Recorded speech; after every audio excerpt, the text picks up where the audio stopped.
same car, so it doesn't make much difference. So all of those things I mentioned,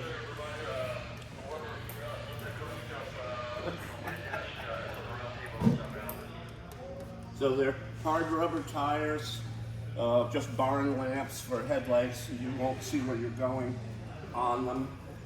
The transmission, there is no transmission, it's called friction drive. It's got chain drive, that would be called a simplex system, and looks a whole lot different than the 1906 auto car. But this one is 2 to 3 years newer. Does this car look like we're moving forward in time or backwards in time? Backwards. Backwards in time, okay? So there has to be a question there, why? Why haven't we moved forward? Well, it's a market question. I think maybe reactionary to that was too foreign to people versus this is something that's incremental step from them up from having horses in front of it. I don't know, I mean, like, this is, you don't see it having reins. Steering wheel must have been a pretty unique concept to a lot of people. It's definitely a gearbox, it's shifting between gears. This is called a high wheeler. We could go up to our other high wheel in the collection, the black, which is up now orbiting the moon. And it's got 2 oval holes right here. And it's definitely an automobile because it's got an engine in it, but it's set up to be pulled by a horse because it's got holes in here for the reins. Right. The marketing thing was there were still a lot of people in 1908, 1909 that were used to their horse and buggy out in the middle of nowhere. And they were opposed, scared of automobiles. So the marketing ploy was, well, let's take a horse-drawn buggy and turn it into an automobile, and that way they're not scared of what they're buying, they understand it, and we're going to introduce them to the automobile. Don't drive one of those woke cars. Don't drive one of those woke cars, right. So, no steering wheel, we're doing it with a tiller. Like I said, it has a friction drive, which, funny enough, is still used in snowmobile or snowblowers today. Has the same friction drive where the flywheel is turning this way and there's another wheel that's hooked up to the rear wheels and they intersect when you push on the clutch. So this one that's turning makes this one turn by friction, and the farther out from the center you go, the faster things travel, and if you cross center, you get reversed. Very simple, and you can get away with it on a very light car. You would buy this car right out of the Sears and Roebuck catalog. It wasn't built by Sears. It was built by a couple of different companies in Chicago. Reeves was the one that built the engine all the way through the production line. And it would be delivered in a crate. You'd go down to the railroad station and you and a helper would put the wheels on and put some gas and oil in it, and a battery, and see if you could get it started, and now you've got an automobile. If you really wanted to, through Sears at the same time, you could buy the garage to put it in, and if you really were down and out, you could buy the house too. So you could set yourself up entirely out of the Sears catalog, and it also has leftover paper for using in the outhouse. So for this car here, they only built them for a short period of time. High wheelers, as this is called, was kind of a thing in that period, 1906 through 8 or 9. They didn't last very long. People did want cars like the auto car. Right? These are slow and weak and a little bit vague to drive. Huge, yes, yeah. This is $395. I think you could pick them up for $360 if you didn't get the fenders and the top and the lamps. I think $395 to get it all. There's 2 things that I try to get across when I'm giving a tour or something when talking about this car. Is that horse aspect. You look at this and you think it's a horse-drawn buggy, and that's to keep people's fears about owning a car, at least at a tolerable level. But the other one that's kind of fun to talk about is all our cars have dashboards. You know what they are. They've got the gauges in and blah, blah, blah. That's the dashboard, but nobody knows why they're called dashboards. There's just a thing in the car, it's a dashboard. A glove box you can figure out. It's box, gloves it. Dashboard, what do you do with that? Well, here's the dashboard, okay? And what that is here for, on a buggy, you'll see all sorts of horse-drawn buggies with dashboards. Not too many cars with a dashboard like this, but a dashboard is here for when you snap the reins and the horse gallops. You know, this is like a drag race start with a horse. The horse just showers you with mud and horse debris and anything else. And this stops that from happening. So that's a dashboard. I'm not making that up, believe me. Well, it's a 2-cylinder air-cooled engine. Now, here's the things you really don't have to remember. But it's got atmospheric intake valves, which means that the valves are not opened by a cam. They're opened by the suction that a piston makes. That makes for an engine that runs a little erratic, has a very narrow RPM power band, and so you regulate your speed more with the friction drive than you do with engine speed. If you wanted to go faster, you just move this lever forward. Okay. Oh, okay. You set the engine to the speed it's running the best, and then go. And that's a thing that a lot of early cars are like. Is that the power band, the RPM range is not real wide, and you control your speed more from the transmission than you do from the engine itself. It's got 2 pedals on the floor. One's the brakes, which also doubles as the emergency brake, and the other one is the clutch. So there isn't much to think about in this car. There's a throttle and a spark advance, and they're right there. So right in your left hand, you can do that.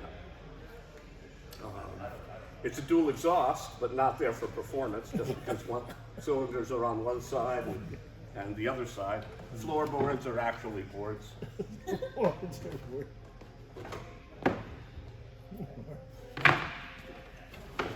Not much to get down in there to work. So you can take a look at that and see what you're dealing with. And of course, crank start and total loss oiling system, which means the oil goes in the top of the engine and drips out the bottom, and that's it. You replenish it up top. And that was a marketing ploy, if I haven't mentioned it before. The advertising said always a fresh supply of oil. So they didn't care if it went out on the ground, kept the dust down.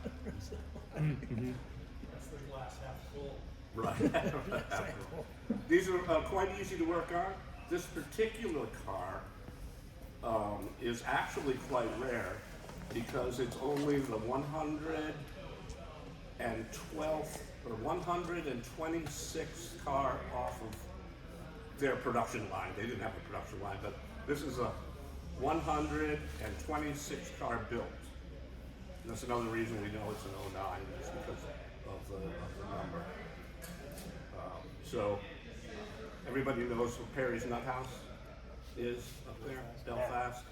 They had, when I was a kid, they had a car similar to the, Texas. Go to Perry's Nut House. Yeah, it's kind of cool. Not as cool as it used to be. Not as used to. That's cool as it used to be. Yeah, but still, it's okay. You get good fudge there. So anyway, they had one in a shed when I was a kid, and I was always intrigued by it. But they called it a Stevens Duryea, and it's not. It's a Sears Motor Buggy. And it turned out that theirs was the lowest serial number Sears Motor Buggy ever found. And this one's quite low, and I don't know where it ever went. And there's another one of these out there still in the crate that didn't get sold, obviously. It's still in the crate. They've taken the top of the crate off so you can see the car. But, and I don't know where that one is either. I just know it's out there somewhere. Maybe one day it'll come here. Never know. So did Sears actually fabricate this, or did they pay somebody else They hired to put their name on it? Yeah. Could that have been Stevens? No, it was a combination, but Reeves was the engine people. And I forget who the rest of those people is. So Wikipedia has that answer. Yeah, but they, like everything, even today, Sears doesn't make stuff itself. They hire it out, sell it. And that's what this is. By 1910, high wheelers were dead. They just weren't fast enough or powerful enough. Yes? Question, with the information that I was reading that Jonah passed out, it said that Sears was building these to compete with like Walmart and Kmart, and I just want to make sure that was that a joke or something? It was a joke. Okay, okay. Yeah, I read that too, and I said that- I'm doing I want to do some fact checking, so yeah, okay, good. Was a joke. and Jonah's going to read that. Oh, good. The things he came up with. But yeah, I read that and I said, this is a little bit misleading. He said, is this okay? It's a little misleading, but it's okay. I think the other appeal to the market on this type of a vehicle too was that there were wagons everywhere. So Right. there's interchangeable other than the drivetrain and the motor, wheels, axles, springs, lights, seats, canopy. Those are all interchangeable parts with existing wagons. Right, yeah. Yeah, and there was a blacksmith in every town that if you couldn't buy something from the factory, they'd make it for you. Warren, Have somebody that can make springs. did you tell them that you could order this out of the Sears catalog? Yeah, yep, Order it out of the yeah, it's a catalog car. catalog car. Yeah, And it came to you knocked down in a crate, yep, delivered by railroad Yep. to your nearest railroad station right, with a couple of simple instructions as to how to put it together. right, yep. Yeah. Put It wheels came on. as a kit, and supposedly in a Saturday you could put it together. Right. We run this at a lot of events. Bob may have been here when we rebuilt the engine. Yep. The engine got rebuilt. And this one's been here a long time. We had the wheels got new rubber tires. I think the Amish did that for us. And yeah, it's a pretty decent running car. How's the tiller when you're driving? Is it pretty reactionary to hit bumps in the road and Yeah, stuff? a little. It isn't bad. It isn't bad.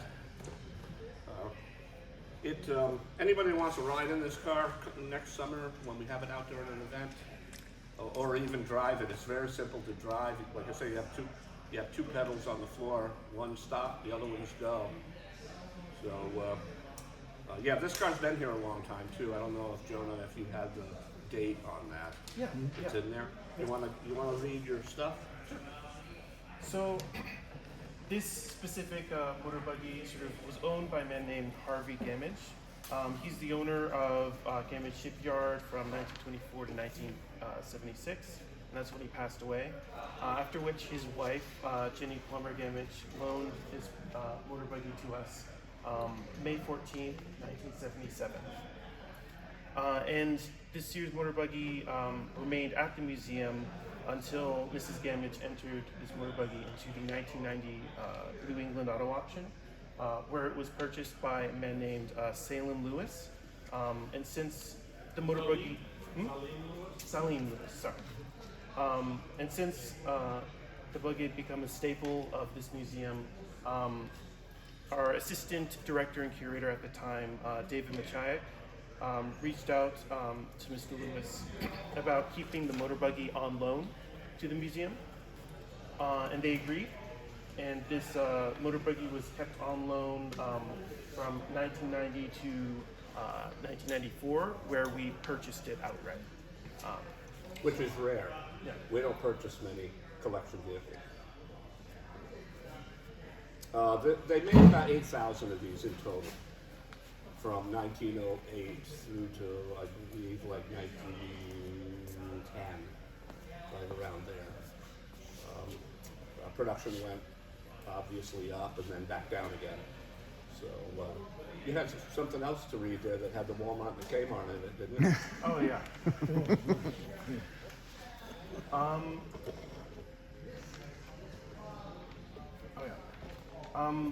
Well, basically, Warren went into this a bit about the advertisements. They advertised it, sort of distinguishing it from other automobiles, and that since vehicles had to share roads with horses and carriages, they emphasized that this is a slow-moving vehicle. It only go up to max 25 miles per hour, and so they tried to push this as for basically city people who for common practical use, and this is sort of where the joke of trying to sell it in mass market retailers sort of came into play. And I have never seen a Sears Motor Buggy or any other high wheel being used in the cities. Never seen a photograph of that. So I think that that's a modern thing. So I think they were hoping. It's kind of like the Woods Electric. They were saying it's perfectly fine out in the country. Well, the first time you drive that car, you can tell it is not perfectly fine out on dirt roads. But the advertising makes you believe that. I guarantee that anybody bought a Woods Electric out in the country, they didn't buy another Woods Electric the next time. You know, just drive it once. These are so obviously made, the high center of gravity, you can go over things, it's so tall, that it's a country thing, light enough that you could push it home if you had to. That would not happen with the Woods Electric either. Yeah, I wondered that when you were talking about the other vehicle actually had the Rain holes. How much of a selling point, not necessarily a selling point, but it was like, hey, if it hits the fan, you can always hook it up to Bessie and drag it home. Oh, yeah, I don't know. I'm sure there was advertising out there, but I think that high on people's minds was, I can handle this. Yeah. Never had a car before, I can handle that. One of the things about this guy is to put it in a historical, social context. If you look at geography in relation to technology, Sears and Roebuck was out of Chicago, Illinois.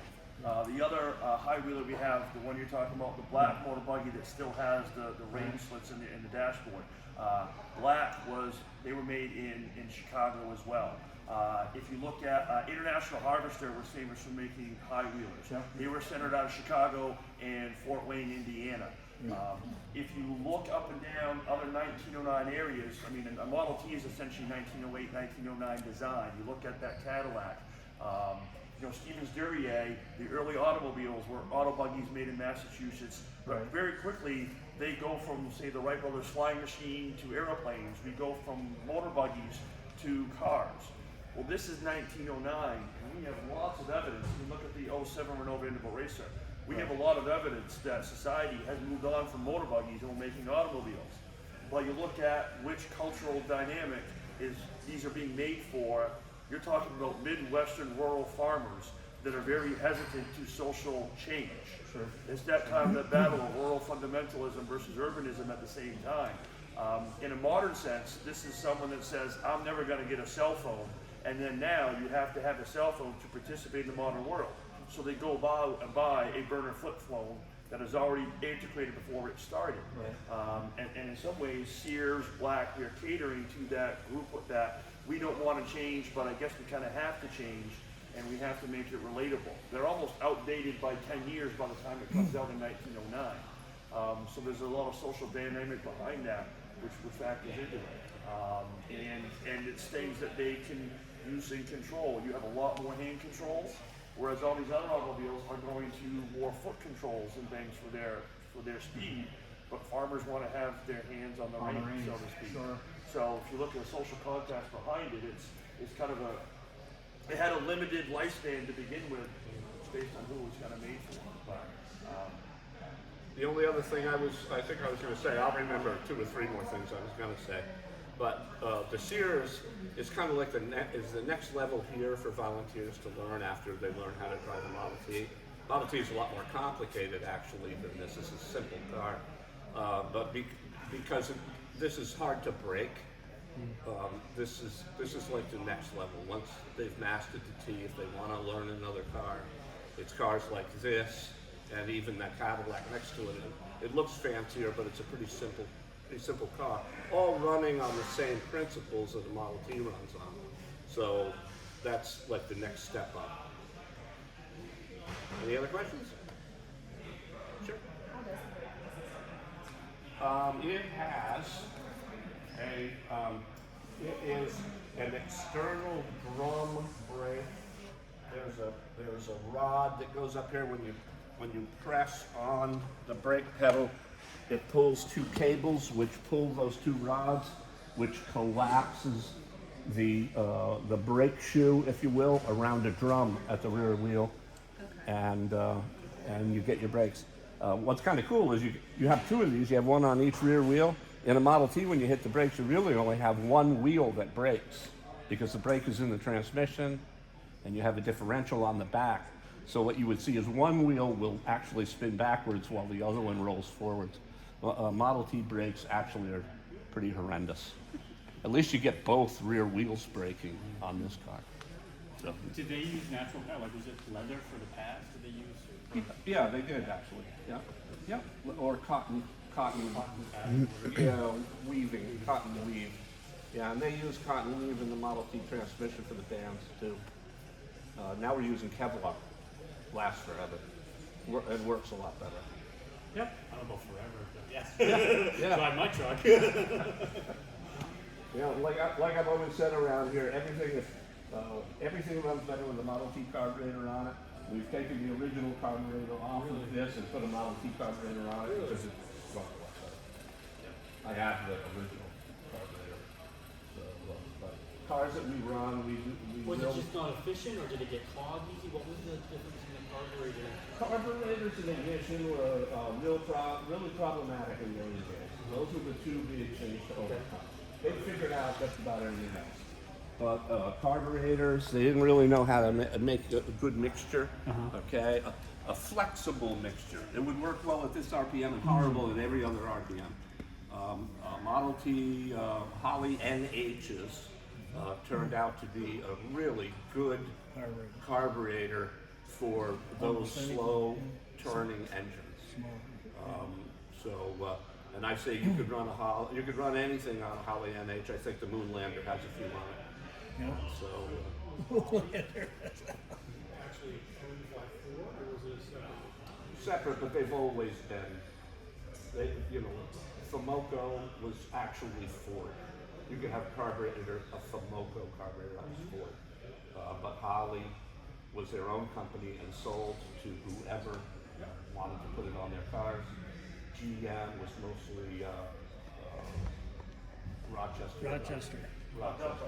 Delco of Rochester. Elko, Rochester. All those, they were independent companies that were purchased by other things. And if you look at, we're on the Model T, and if you look at the history of the Model T, there's a series of carburetors before you get to the NH. Ford made their own, different suppliers, different parts suppliers, and then the NH was very similar. The original carburetor on this was a Kingston 5-ball, which was a pretty common.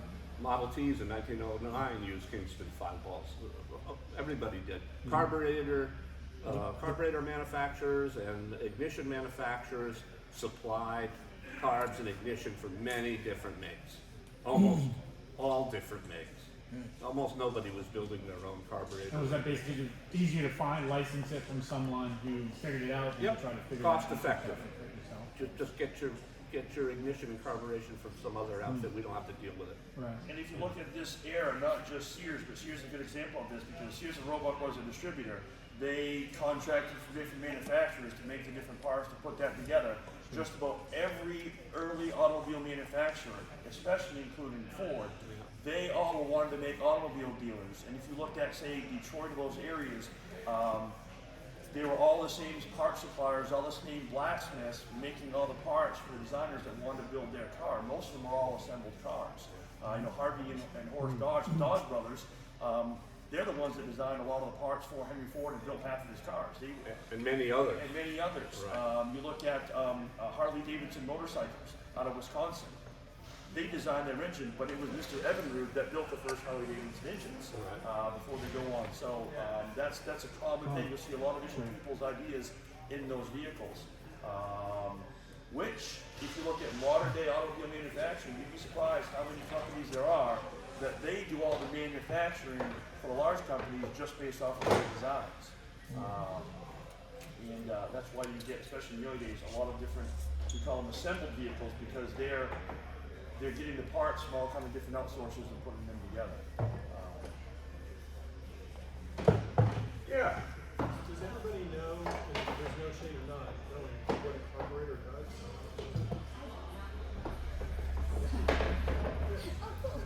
Don't need it. You can do a lot. Think of Explain it in 2 seconds after this. Just think of an atomizer. Right after this. Think of a perfume atomizer, okay, where it gives out a little spray. Okay, a carburetor is doing that to atomize the gasoline so that it will explode under compression.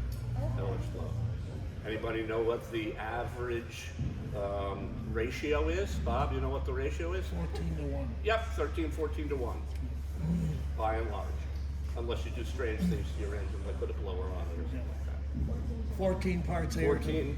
14 parts air to 1 part gas. 1 part gas.